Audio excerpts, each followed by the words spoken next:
Hello विद्यार्थी मित्रों, तो आप सभी का स्वागत करते हैं हमारे इस YouTube चैनल यूनिक एकेडमी के अंदर। तो विद्यार्थी मित्रों, आज हम कक्षा 10 विषय सामाजिक विज्ञान नवनीत असाइनमेंट फर्स्ट एग्जाम 2025 का चैप्टर नंबर 5 का विभाग नंबर डी बताने जा रहे हैं। ध्यान दो।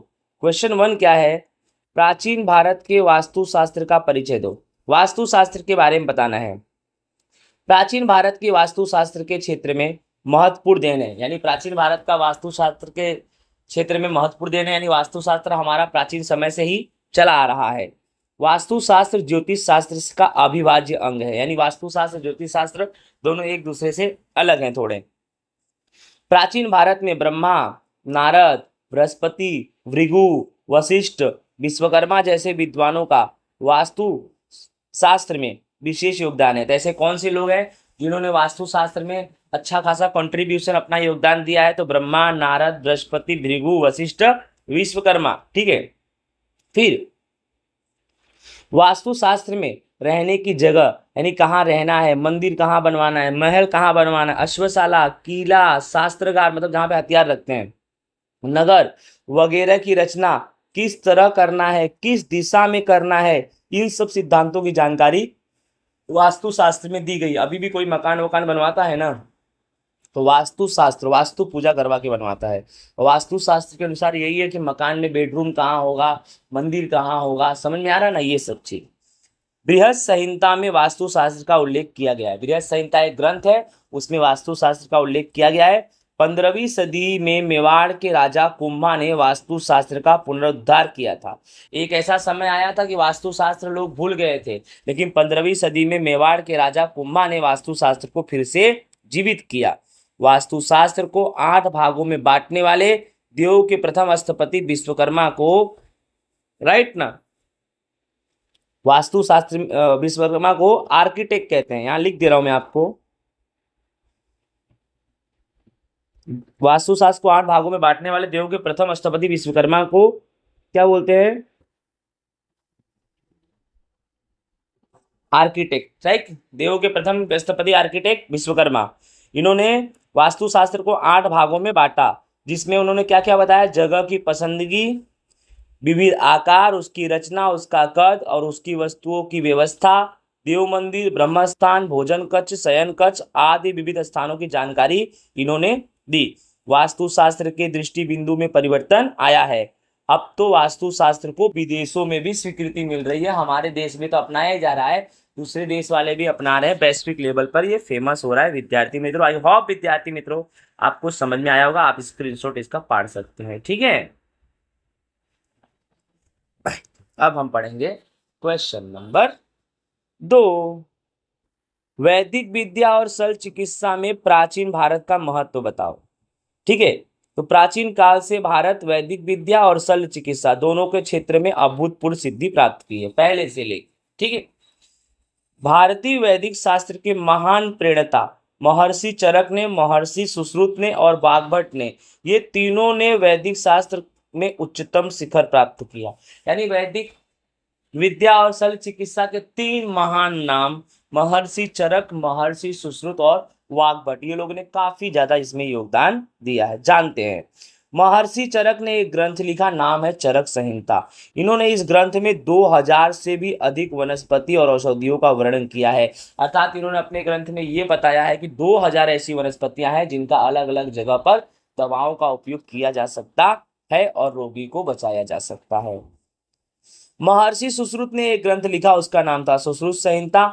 उन्होंने उसमें शल्य चिकित्सा के ऐसे धारदार साधन का उल्लेख किया है कि जिनसे सिर के बालों को खड़ा करके उसको चीर के 2 भागों में, समझ में सर, 2 भागों में कर सकते थे। यानी महर्षि सुश्रुत ने सुश्रुत संहिता में ये लिखा, उस समय शल्य चिकित्सा के क्षेत्र में ऐसे ऐसे तीक्ष्ण साधन थे, तुम्हारे बाल को खड़े करके 2 भाग काट सकते। ठीक है। फिर वाग्भट ने वाग्भट संहिता लिखा, चरक चरक संहिता, सुश्रुत सुश्रुत संहिता। फिर ये तीनों ग्रंथ, यानी सुश्रुत संहिता, चरक संहिता, वाग्भट संहिता, ये तीनों ग्रंथ सभी वैद्य, सभी डॉक्टर के लिए आज भी उपयोगी है। आज भी डॉक्टर इसका सहायता लेता है। फिर प्राचीन काल में दवा बनाने की बारीक विधियों के साथ साथ दवाओं का वर्गीकरण, दवाओं के उपयोग हेतु सूचनाएं भी दी जाती थी। यानी पहले के समय में दवाई कैसे बनाई जाती है, दवाओं को क्लासिफिकेशन करो, कौन सा दवा किसको देना है, राइट।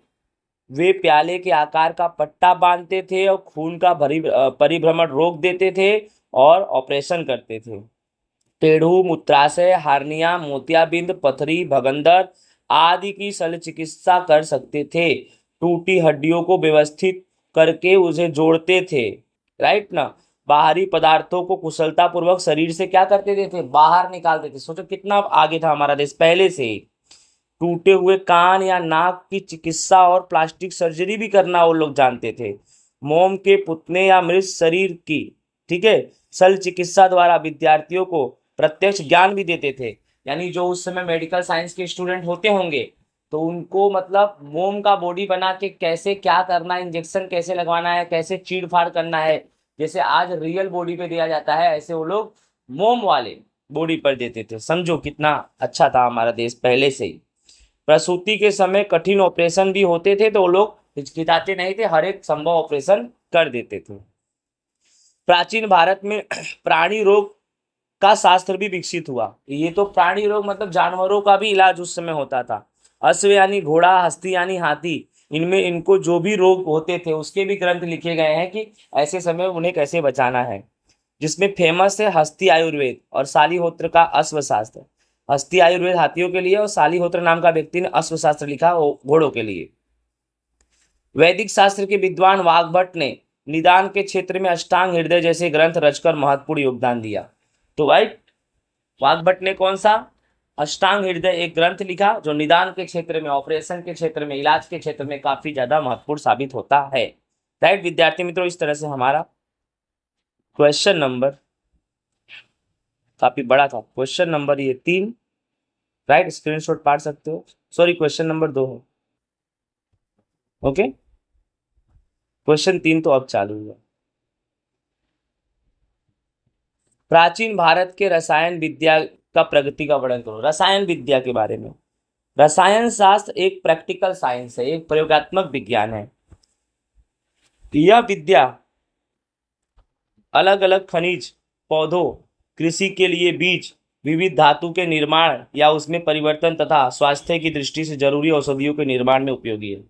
रसायन विद्या से अलग अलग खनिजों का निर्माण, पौधों का वृद्धि विकास के लिए अलग अलग दवाई, कृषि के लिए बीज, अलग अलग धातुओं का निर्माण, ठीक है, इस स्वास्थ्य की दृष्टि से ये बहुत उपयोगी है। रसायन शास्त्रियों में नालंदा विद्यापीठ के बौद्ध आचार्य नागार्जुन को भारतीय रसायन शास्त्र का आचार्य माना जाता था या है। समझ में आ रहा है? रसायन शास्त्र के आचार्य कौन? नागार्जुन, नालंदा विद्यापीठ के थे। उन्होंने रसरत्नाकर, आरोग्य मंजरी जैसे 2 ग्रंथ लिखे। किसने? नागार्जुन ने, ठीक है। आचार्य नागार्जुन ने वनस्पति औषधियों के साथ साथ रसायन औषधियों के उपयोग की भी सलाह दी। नागार्जुन ने वनस्पति औषधि का तो उपाय दिया ही कि इससे यहाँ इसका यूज होता है, लेकिन उन्होंने अपने समय काल में रसायन भी बनाया और रसायन औषधि का भी दवा बना दिए, ठीक है। पारा मतलब मरकरी, समझते ही हो। जो आपको बुखार उखार होता है तो टेम्परेचर मापने के लिए जो पाइप देते हैं उसमें मरकरी होता है। पारे की भस्म करके औषधि के रूप में उपयोग करने का प्रयोग शुरुआत भी नागार्जुन ने ही की। नालंदा विद्यापीठ में रसायन विद्या के अध्ययन हेतु, संशोधन हेतु अलग अलग प्रकार का रसायनशाला और भट्टियां भी थी उस समय, जिसमें हर चीज प्रैक्टिकल किया जाता था। रसायन शास्त्र के ग्रंथों में मुख्य रस, उपरस, 10 प्रकार के बीज, विविध प्रकार के क्षार, धातुओं का भस्म का वर्णन भी मिलता है। रसायन विद्या की उत्कृष्टता तो धातु में से बनी भगवान बुद्ध की प्रतिमाओं में दिखाई देती है। सबसे बेस्ट एग्जाम्पल है रसायन विद्या का कि भगवान बुद्ध की एक मूर्ति मिली है, राइट, ताम्र मूर्ति 7.5 फुट की ऊंची, राइट, आज भी वो बिहार में पड़ी हुई है। और यह रसायन शास्त्र का सबसे बेस्ट एग्जाम्पल है रसायन विद्या का। और एक तुम्हारा दिल्ली का लौह स्तंभ, राइट ना, दिल्ली का जो लौह स्तंभ है जो सब आज भी उस पर जंग नहीं लगा। सोचो कैसे धातुओं से किस तरह से मिलावट करके बनाए होंगे कि बरसात, धूप, छांव सब कुछ पड़ रहा है लेकिन आज भी उस पर जंग नहीं लगा है। तो 2 उदाहरण है, एक बुद्ध का ताम्र मूर्ति,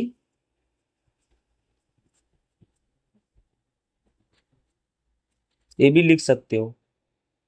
और एक दिल्ली का